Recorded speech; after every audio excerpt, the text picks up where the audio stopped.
Artículos 2 y 3 de la Ley del Impuesto sobre la Renta. En estos artículos, en esencia, se aborda el concepto de establecimiento permanente, un concepto que aparece por primera vez en el artículo 1 cuando se nos dice que los residentes fiscales en el extranjero sí están obligados a pagar impuestos sobre la renta en México, pero sí y solo sí sus ingresos provienen de establecimiento permanente en México o de fuente de riqueza en México. En este sentido, los artículos 2 y 3 de la ley de ISR nos dicen en qué casos se considera que existe establecimiento permanente en el país. Por principio de cuentas, debemos de tener claro que un establecimiento permanente, por regla general, es todo lugar de negocios en el que de manera total o parcial se desarrollen actividades empresariales o bien prestación de servicios personales independientes. Por tanto, se entendería como lugar de negocios y por ende establecimiento permanente alguna fábrica, oficina, sucursal, mina, taller, lugar para la extracción o exploración de recursos naturales, entre otros.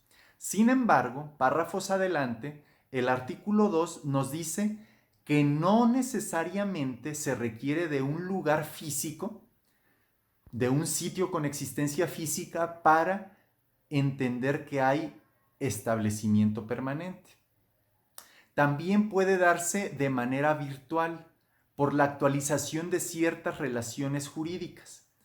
Supongamos que el establecimiento permanente, supongamos que el residente en el extranjero actúa en México a través de personas físicas o morales que le ayudan a cerrar contratos, que estas personas físicas o morales ejercen el rol de las actividades necesarias para cerrar o firmar contratos. En este caso, aunque el residente en el extranjero no tenga establecimiento permanente en México, al actuar de esta manera a través de personas físicas y morales para cerrar acuerdos en México, la ley establece que entonces se considerará la existencia de un establecimiento permanente y luego entonces cualesquier ingreso que provenga de estos actos jurídicos celebrados a través de estos terceros que le ayudan a cerrar negocios se considerará ingreso obtenido en México sujeto al pago del impuesto sobre la renta. Otro ejemplo sería que si yo como residente en el extranjero me apoyo de un agente, entre comillas, independiente, pero este agente supuestamente independiente no actúa en el marco ordinario de sus actividades. ¿Por qué? Porque en realidad depende de mí, trabaja para mí y por tanto todos los ingresos que yo llegue a obtener gracias a las conductas o actuaciones de este agente supuestamente independiente se considerarán provenientes de establecimiento permanente en México. ¿En qué caso se considera que yo como residente fiscal en el extranjero me apoyo de un tercero y que éste no actúa como agente independiente y por tanto se sale del marco ordinario de sus actividades? Sería en los siguientes supuestos. Cuando dicho tercero tenga existencias de bienes o mercancías con las que efectúe entregas por cuenta del residente en el extranjero. También cuando asuma riesgos del residente en el extranjero. Cuando actúe sujeto a instrucciones detalladas o al control general del residente en el extranjero. Cuando ejerza actividades que económicamente corresponden al residente en el extranjero y no a sus propias actividades. Cuando perciba remuneraciones independientemente del resultado de sus actividades. Y por último, cuando efectúe operaciones con el residente en el extranjero utilizando precios o montos de contraprestaciones distintos de los que hubieran usado partes no relacionadas en operaciones comparables. Por último, el artículo 3 de la Ley del Impuesto sobre la Renta nos dice en qué casos, a pesar de que el residente fiscal en el extranjero tenga un lugar físico en México, no se considerará que dicho lugar físico constituye un lugar de negocios y por tanto no constituye un establecimiento permanente. Pues bien, cuando dicho residente en el extranjero tiene un lugar aquí en México en el que únicamente se realizan actividades de naturaleza preparatoria o auxiliar para sus actividades empresariales, en este caso, dicho espacio físico no constituirá o no entrará en la definición de establecimiento permanente. Dicho artículo 3 de la Ley del Impuesto sobre la Renta nos dice en qué casos estos lugares físicos no se consideran establecimientos permanentes. ¿Por qué? Porque únicamente se realizan actividades de naturaleza preparatoria o auxiliar.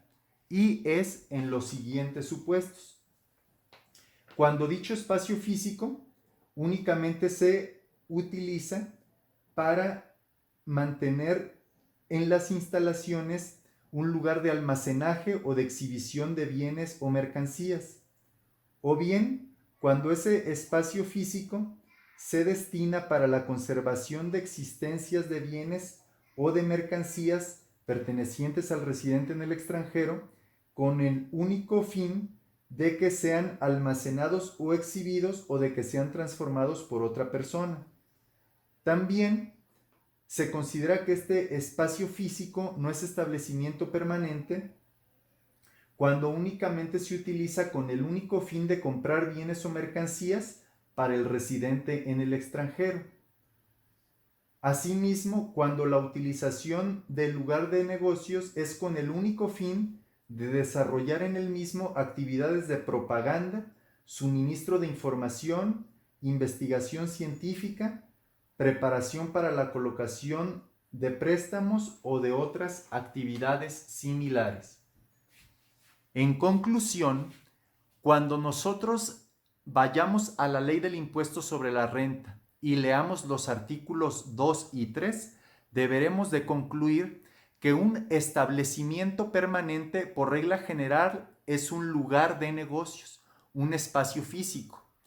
Pero también deberemos de desentrañar y concluir que hay situaciones jurídicas que sin que exista un espacio físico hacen que se presuma legalmente y que se tenga por existente un establecimiento permanente. Y en el artículo 3 deberemos de concluir que hay también casos en los que existiendo un espacio físico, no necesariamente ese espacio físico se va a catalogar o conceptualizar como establecimiento permanente. Por tanto, los invito a leer los artículos 2 y 3 de la Ley del Impuesto sobre la Renta para que puedan concluir esta situación a partir de los parámetros que hemos definido. Nos vemos en el siguiente video.